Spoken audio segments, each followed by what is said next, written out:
All right. So, very good afternoon to everyone. I'm so delighted to having you all in today's session, wherein we would be discussing about the Montessori language development. In the previous classes, we have known and we have seen and discussed that language is one of the powerful tools that we generally use it, not only for children, even as adults, we use it to express our thoughts. We want to communicate with our friends. We want to communicate with people who are around us. So definitely language is an essential tool for us. Only then we would be able to explore the world around us, isn't it? So it has to be a joyful process. It shouldn't be like, somebody will have to force you to learn a language. You have to learn it by your own will. It has to be very natural. It has to come to you in a very natural way. Say, suppose in case if you're staying in Karnataka and Kannada is a new language for you.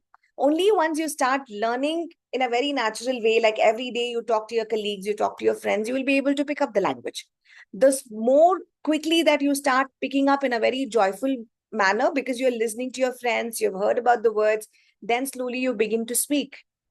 So, as listening and speaking, you become slowly to read and write as well, right? So, today in our session, what we're going to be working is like we have seen some of the Montessori materials, be it sandpaper letters, mobile alphabets, metal insets, transcriptions, many other tools we have actually used it. These are considered to be as the hands-on materials for our children.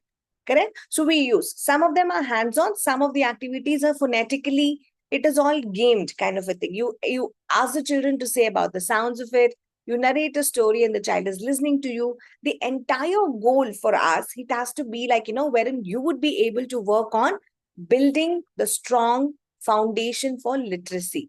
Okay, this has to be the goal for our language development that we would be working. To support with all of that is what we would be taking certain other exercises and lessons. And we stopped the previous class also based on at creative writing. So in today's session, we would be seeing about what is creative writing and how creative writing can actually be helpful for our children, right? So this is the topic of discussion that we would be working on. Now, see, if at all, if I have to explain it to you, like what's creative writing, how do I put it very simple to you? Something very creative that the child is thinking, and how creatively can a child express? Now, for expressing, I definitely need a language. Yes or no? We definitely need a language to express. So, when I have that language, in my mind, I might frame sentences and I can actually put it further in front of others. So, this is the joy for both me as well as to the person who's actually listening to me. What if I'm writing now? Since it is creative writing, all my thoughts, whatever I have it in my mind, I'm putting it onto paper. So when my teacher reads it, she is a reader. And since I have written it, I'm the writer. So the joy of you writing something has to give some kind of a good upskilled knowledge on how a writer and the reader both enjoy what you've actually written. So to have this particular strong vocabulary, children definitely need to have a good experience. When I'm saying about experience, it's about the strong vocabulary experience. So you need to speak a lot to the children. You need to bring new words to the children. So they listen to it, they observe, they get new ideas, then they start to think, and most importantly, they should also know the meanings of it. So the entire language process in creative writing is basically to express whatever the child is actually feeling. And that communication has to be in writing. Correct? So as a teacher, I need to be making sure that the child is full with vocabulary. Now, once I have all these things is what I would be able to help my child to start learning. Now, how do I support in Montessori? Do we begin with writing? We usually don't begin with writing, correct? So first, what we need to always have is like oral work. So you speak a lot to the child. So a lot of oral language exercises. So how do we work on the oral language exercises? We tell stories to children. When I'm saying stories, the children are listening. And in case if I have any tricky word in that story, probably I bring my movable alphabet. Okay. See, I can bring movable alphabet. I can make that word. I can show it to my child how that letter is being written or a sentence is actually made. So once I start constructing it, now I can bring a paper. Now, whatever we actually did it in that movable alphabet as a creative writing part, when I was doing a story narration, I will ask the children to write on it. So I pick a paper and I start asking them to write it on the paper. Now, when the children are writing it on the paper, don't you think that we are helping them to work on their handwriting? So that slowly works me to master my handwriting. Guys, this is very essential for us. When people ask you what's creative writing, this is what we would be able to work on it. So the way that the children begin to write with their own ideas, that's when they become the better writers, is what as adults we need to encourage. So it has to come naturally. Many children don't like writing, and only they would enjoy writing if it comes naturally to them. So this is the thought that the teachers will have to give. So you have to ask them, do you like ice creams, children? Can you write something on the ice cream? See, the entire idea for me is like the child will have to write. Okay, the cone of the ice cream, the different flavors of the ice cream. Let them master to write. And then slowly you can ask them to write on my pet. Okay, my favorite vacation, anything like that. Okay, let them start writing. So this is all is there in our creative writing that we will be working on it. Okay, so this is a very important topic. And in case if you get a topic to write, how do you do it? So what as teachers you do, you give them a blank paper or you give them a ruled paper depending on it. Half of the paper you can leave it for the children to draw. And the remaining half is where you can actually mark lines. So whatever the child has got that imagination, they can draw in pictures, and below that they would be able to write some sentences. This has to be a template that you can actually give it for younger kids, especially LKG and UKG. This could be the format that you can actually help the children to work on creative writing. Clear, everyone? This is one exercise. So even when in your exam, if you're getting, these are some of the keywords. So creative writing is all about expressing the child, and we need it to communicate. So what all will come? Listening, speaking, reading, writing, everything comes. They will be able to write better only when they have a strong vocabulary. Please underline. Vocabulary is very important. So who is responsible? Teachers, adults are responsible. So that the child will be able to share their experiences. The better they are able to express, the better they are confident, or the more confident they are. How do I begin? By the oral work. Do I use Montessori material? Definitely yes, I can take movable alphabet. Whatever thoughts that I'm getting, I can construct sentences out of it. Okay? So slowly from there, you move the children towards writing. So handwriting is given a thought in creative writing. So that's how you would eventually progress the children to start working with the help of materials. Okay, so this is one of the topic of discussion. The next exercise that what we're going to be working is writing a haiku. Okay, first we need to understand writing, we all know. What is a haiku? So we have to understand what is a haiku. Now say suppose in case if you ask me what is a haiku? Haiku is like a traditional Japanese way to represent an element of nature, or I could say it's a traditional form of Japanese poetry. Okay, so it's a poetry. Now it has a pattern of how do I write that poem. Okay, guys, listen carefully. So it has a very good pattern of writing. So what is that pattern? It follows a 5-7-5 syllable pattern. Please write it. It follows a 5-7-5 syllable pattern. When I say 5-7-5 syllables, how do I explain it? It's a pattern. So what I can always do when poets are often inspired by seasons or nature or any fleeting moments, they want to capture their deep emotions. And that's the reason many of the Japanese write a haiku. Now what happens here? Do I have any logical reasoning? I don't have any logical reasoning here. So you have to understand any haiku script will not have logical reasoning. If you're not able to understand, you can ask me. Everyone? Is everybody able to follow me? Sharada? Excuse me, ma'am. Yes, yes. Excuse me, ma'am. Can Who's you tell again this five? Hema, ma'am. Hema. Hema, Hemulata. okay. Now, they have given one such example of haiku. See, example, for creative writing, what can you give? You can ask the children to write on any topic. Second thing, what you can give in creative writing is to write any poem on your own. And what's the most easiest way of writing a poem is in the form of a Japanese haiku. Okay, haiku is a poetic form in Japanese, which is the most simplest form of you writing a poetry. Haiku is a poetry form. Now it will follow a 5-7-5 syllable pattern. I'll tell you what is it. Okay, what is a 5-7-5 syllable pattern? I'll tell you. In this, poet will not have any logical reasoning. Say, for example, if I say, petals dance on quiet streams, does it have a logical reasoning? No logical reasoning. But I'm imagining as if the petals, the flower petals are dancing on a quiet stream. Now, if I say morning light whispers, does it have any logical reasoning? Can a light whisper to you? No. You are feeling as if the light is whispering to you. When I say the spring breeze awakens, can a breeze awaken you? Most of the time, no, you can feel the breeze. Because of that feeling, you are awakening. That doesn't mean that the breeze is like an alarm which is actually setting you to wake up, right? So we don't have it. So much of the poems don't have a logical reasoning. Agree? Everybody agrees on that. So what we actually do is like, we will clearly imagine a picture in our mind, and that picture is what we will have to express it in words.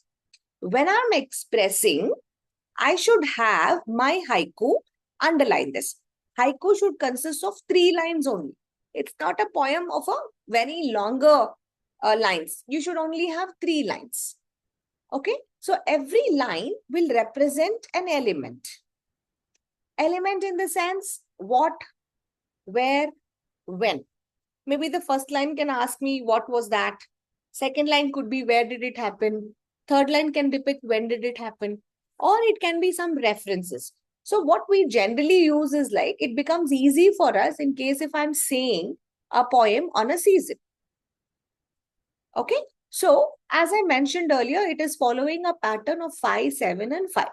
That means it's a 5 syllable, your first line. Okay. Your first line is a 5 syllable line. What a syllable?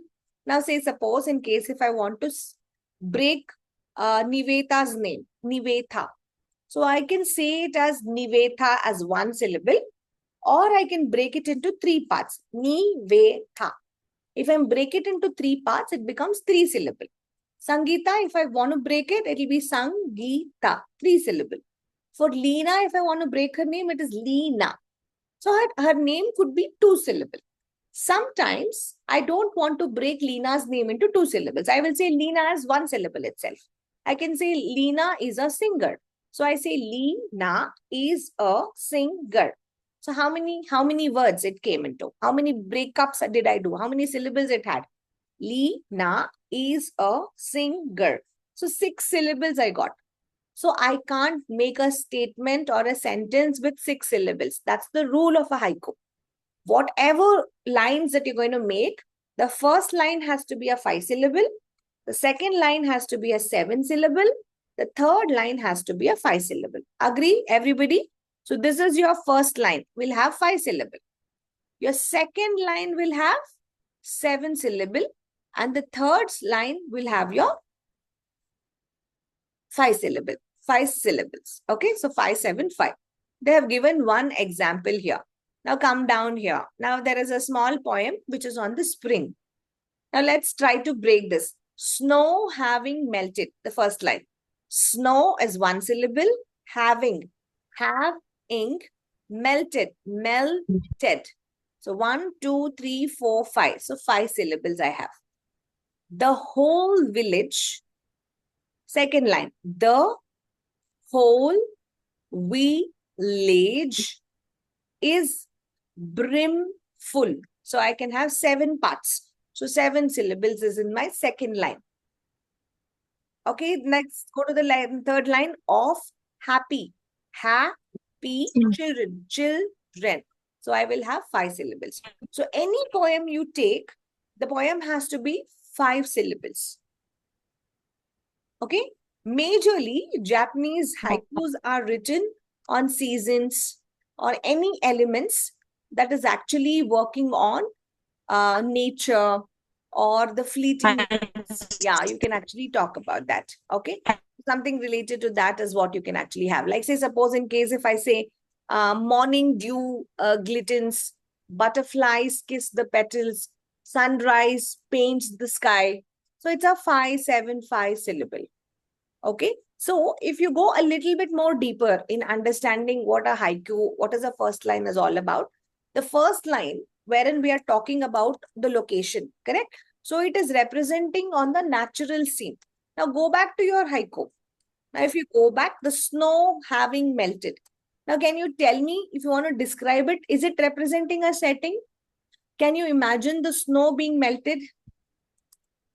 So you will be able to see or imagine a setting or a natural scene. Now, if you go to your second line, the whole village is brimful. Now, can you expand that moment? What is happening there? Is there any movement? Is there any kind of a feeling that you're actually having it there?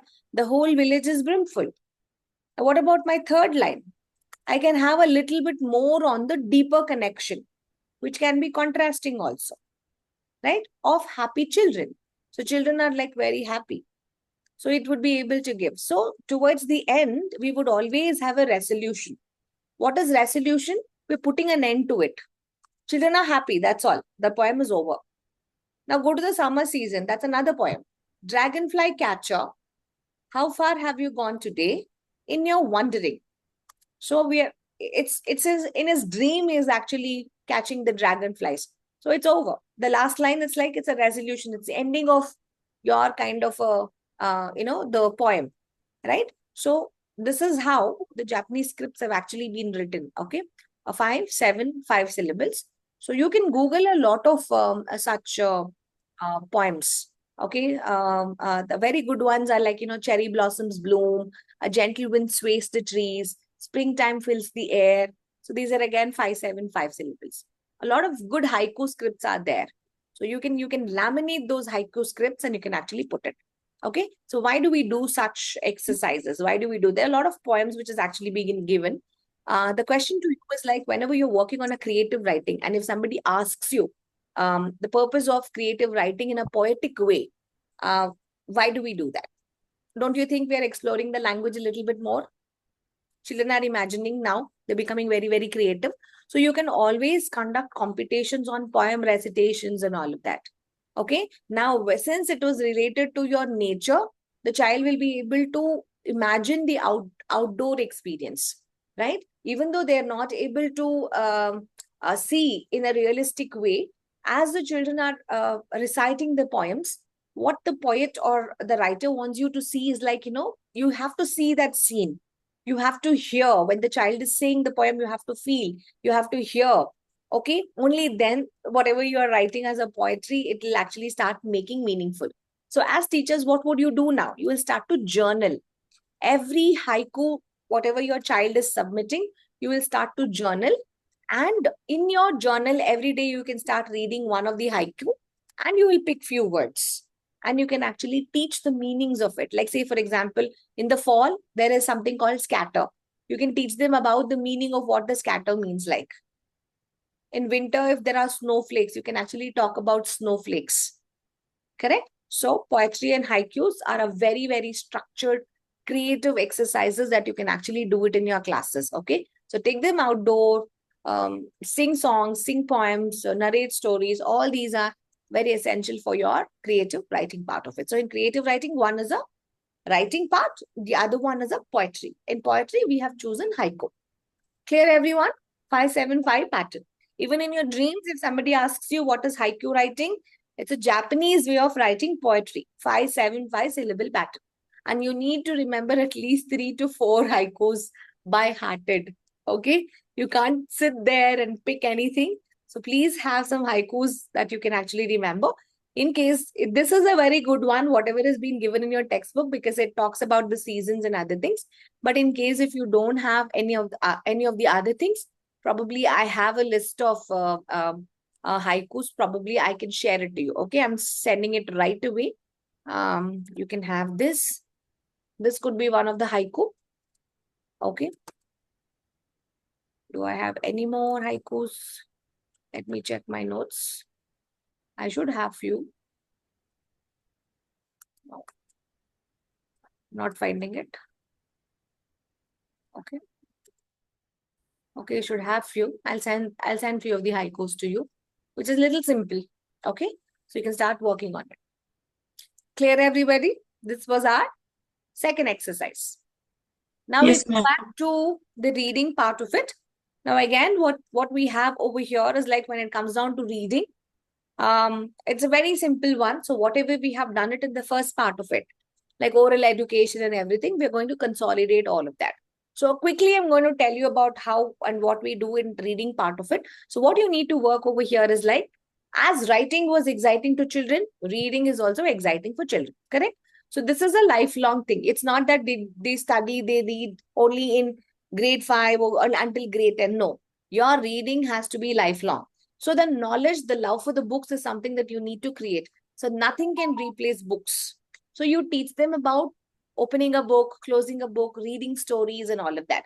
So once the child starts to connect through reading, they will be able to connect with the thoughts of others. They will be able to see and imagine the world with the reader's perspective, through the author's perspective. The more books that they read, they start to develop a great personality. Their intelligence will actually improve.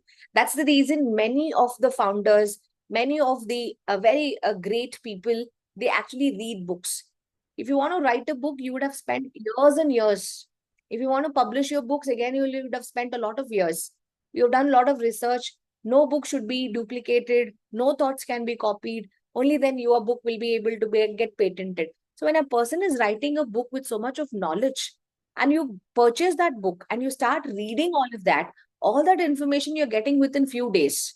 Now, every day, if you make a habit of reading, just imagine how much of an intelligent person you would become because you're gathering everybody's information, correct? So that's the reason reading is very essential for us. To inculcate this, you can't only say children to read, but at the same time, an adult should also read. This is very important, so we know about it also. The more the adults enjoy the books, the children will also start to enjoy. Now, one thing what we need to be working over here is like, it has to be age appropriate. Whatever information that is available for which is age relevant is what you will be able to give it for the children also when it comes down to the reading part of it. The more that they read, the more they write. So this is what even all the countries do follow. And that's what we also see it in our Montessori lessons also. Okay. So reading exercises, writing exercises, you need to be giving it very clearly. But the major problem for us is like, you as a teacher, you're teaching children everything. But some children are very slow readers. But some children, what they do is like, they have that explosive period. Now, this is very essential. Okay. So they have this explosive period. That means the child will be very quiet and all of a sudden the child will start to read. And even as parents and teachers, you will be stunned to see how quickly the child is picking it up. Correct? So this phase, we will divide further into two parts of it. So what happens here is like in the first part, the child is learning the mechanics of reading, how to read. Maybe they'll identify the initial sounds and then they build on the others. In the second thing is like they would learn whatever is required to master the language. That means they understand the meanings of it. They know the sounds, they know how the symbols look like. Okay, when everything is being put together, the child will start understanding the meaning of that particular word better. This is called the mechanics of reading. You learn, you identify the sound, you identify a picture, you understand the sound, understand the meaning, and you put everything together, and that becomes a good dynamics for you. So that becomes a good or a great way to read. The second stage, what we call is a interpret reading. Now, in interpret reading, what happens? The child doesn't read word by word, but the child will start reading sentences. If it's words, it's very difficult for them. Some children, if you see, they will see what is the front word, what is the next word, what is the next sentence. And they will start finding connection between these other words and they start to read. This is called interpret reading. And some children do have that, right? This is also a good way of doing it. So indirectly, either way, be it explosive period, be it interpret reading, every child will pick either one of them. And anytime that we are not able to work with the reading part of it, indirectly the teachers will have to start giving them a lot of other manipulators because you want the children to start reading. You give them sound games. Ma'am, Them into, yes. what is interpret? Interpret reading, say suppose in case, if I say Jack and Jill went up the hill, he does not know and he knows who's Jack, who's Jill. So he sees Jack, Jill. Okay, then he's like, okay, both of them. So Jack and Jill. He starts to interpret words.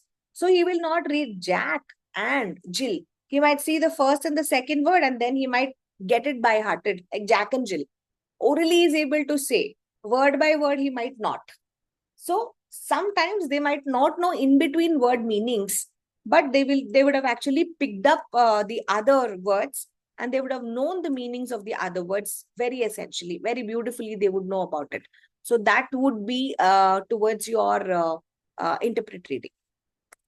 Okay, the way that they would be able to work on it. So these are the only two ways that we will be able to work. Okay, so either explosive the child can read, or in the interpret way of work of reading is what they would be able to work on it. Clear? These are the two ways that the child will start reading. Now, can I put a lot of pressure for the child? I shouldn't be putting a lot of pressure also. So if I put a lot of pressure, will the child be able to read anything? That's also difficult for me to say, right? So no pressure for children. You can't give any kind of a pressure with as much as possible. Keep it very, what I could say, easy, and the child will start working on the reading part of it. Give them to read a lot of comics. It could be phonetic books you can actually give. Like, you can comprehend, ask a lot of questions. And if they're finding very difficult with any of the words, identify which part the child is finding it difficult. Okay, they're not able to identify this blend. Then teach them what is a sound pattern. Let the child understand that pattern a little bit more and see if those words are repeating in any of the other stories. Discuss on that particular thing and give a lot of pictures. Okay, question and answers, everything can be related to your interpret reading. Okay, so there are two aspects of reading. One is decoding. Any word is there, you want to read a sentence, you will decode. Okay, identify letter, identify the sound, blend them, recognize the pattern, read it. The other thing is comprehension. So you have to understand the meaning of every word, make it more understandable, make a story of whatever information has been given to you, then you would work on it. Okay, that's also another way of reading it. For example, if I say haiku writing, how many of you will go Google what is haiku? That's one way. So you have to first know what is haiku. Then only you will be able to understand, right? So now you understood it's a Japanese poetry. So that's comprehensive way of reading.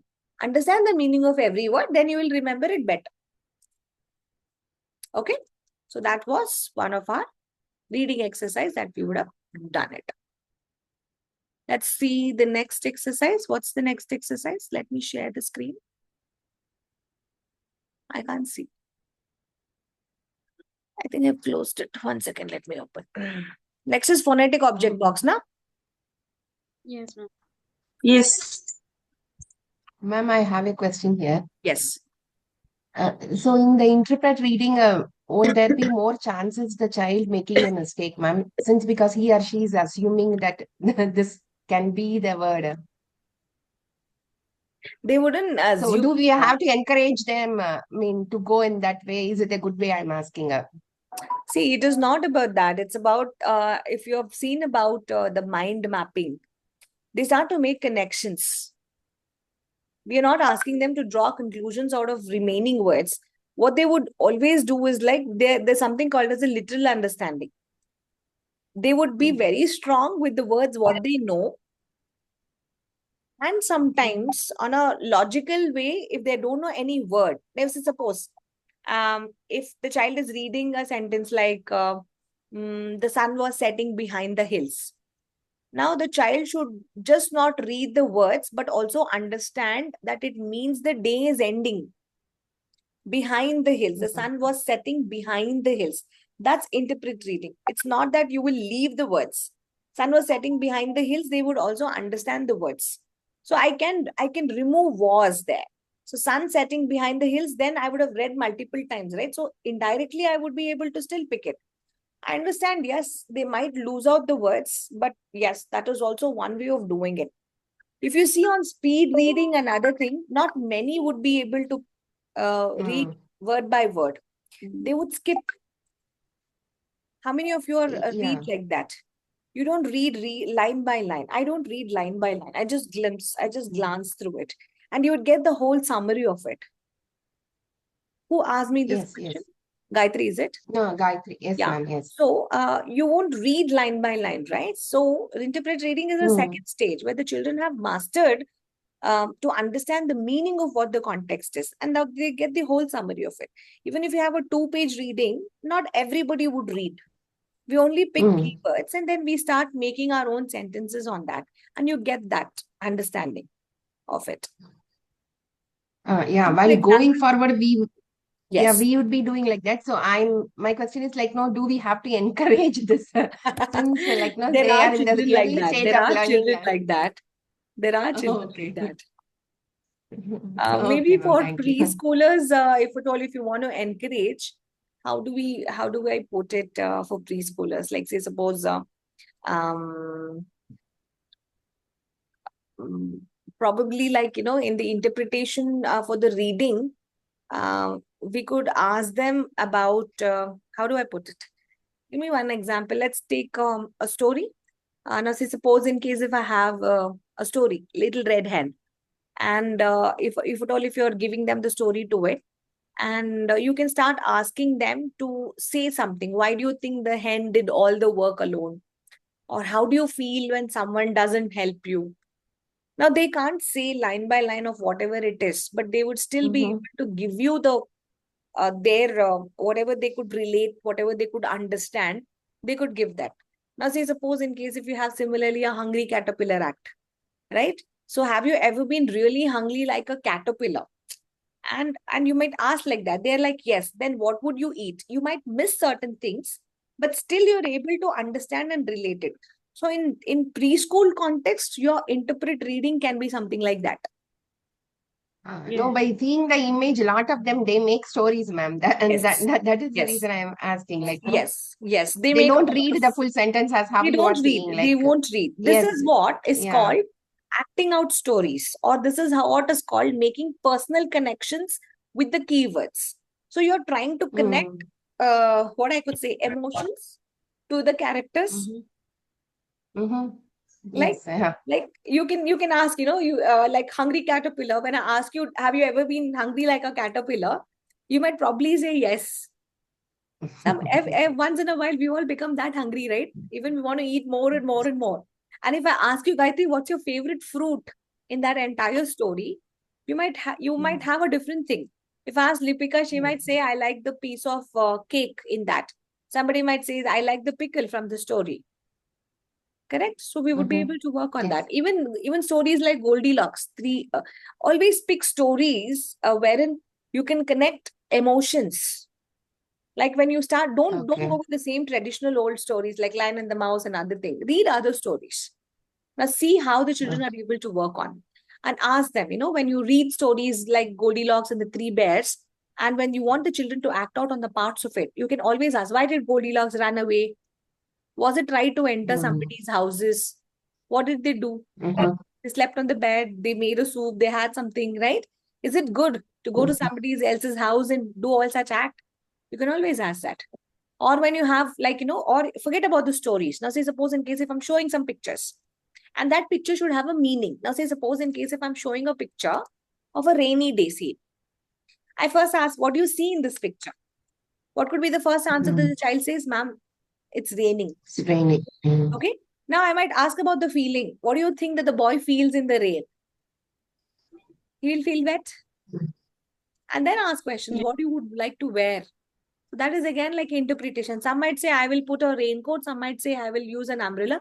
Some might say, I don't wear anything. I just want to love walking in the rain. It's each one's interpretation. So that's again interpret. So I will write on my board. This is again, the child is now trying to read what you have written. Okay, using pictures. Now, does each one have a meaning for it? Feeling wet, wearing something. What do you see? Everything has a meaning, and everything I would be able to imagine. So I can draw pictures. So my activity has to be like showing or giving something. It could be reading something, it could be showing something, or it could be like asking the child to narrate something or role play something. Yeah. So that all will come under interpretation itself. Wherein for preschoolers, we will keep it a little underrated on the interpret reading, but many children are like that. If you see these days, They come with very good, strong vocabulary. You give them something, they're able to make stories. They have a very good literal understanding, is what I could say. They know what the words mean because parents are talking to them. They're making them understand. I'll give you one situation. Like, I had I don't know if I've shared it with not. The child was very young, 2 years old or something. It was the first day of the school. The mother and father, they were very confident the child will not cry. The child went back to class, and after 5 minutes, it was like child was unmanageable. The child was crying so badly. Like after 15 minutes, we had to call the parent and we had to do an early disperse. And the parent is like, Divya, can you give me 5 minutes? I want to talk to my child. I don't know what she spoke. The child, then she said, my daughter is all fine now. You can take her to class. The child is only 2 years old. And the child was okay. And then I asked, okay. And she said, see, she's all okay, right? And she asked me questions also. You're fine, right? You're going to class. She said, yes, I'm fine. She came to the class. She walked me. I dropped her. This happened at DN Center. I dropped her to the class. When I came down, I was very curious. What magic did that mother do? Not even, she said 5 minutes, but she did not even take 5 minutes. I went to her curiously and I was asking her, what did you do? What was that which made your daughter change the words? She said, the way that they communicate with the child is also important. She said, you can either take mama with you or papa with you. Now you choose, you want mama to come with you or papa to come with you. And she chose mother. So she gave her scarf and the child took the scarf and she went to the class. And the next day it was like, dad's handkerchief. See, the way that they confront their children, the way that they want to make the child understand that I'm already there with you. So the way that you form an opinion on something is something which is very important. So the parent will have their own parenting strategy, right? So children can interpret it in a different way. I can see that as a piece of scarf. The child saw it as a mother. That's a beautiful thing. So the way I interpret and the way that the child interprets has a lot of things. So when you do this aspects of interpretation, it's a beautiful thing that they can actually get a lot of understanding on that.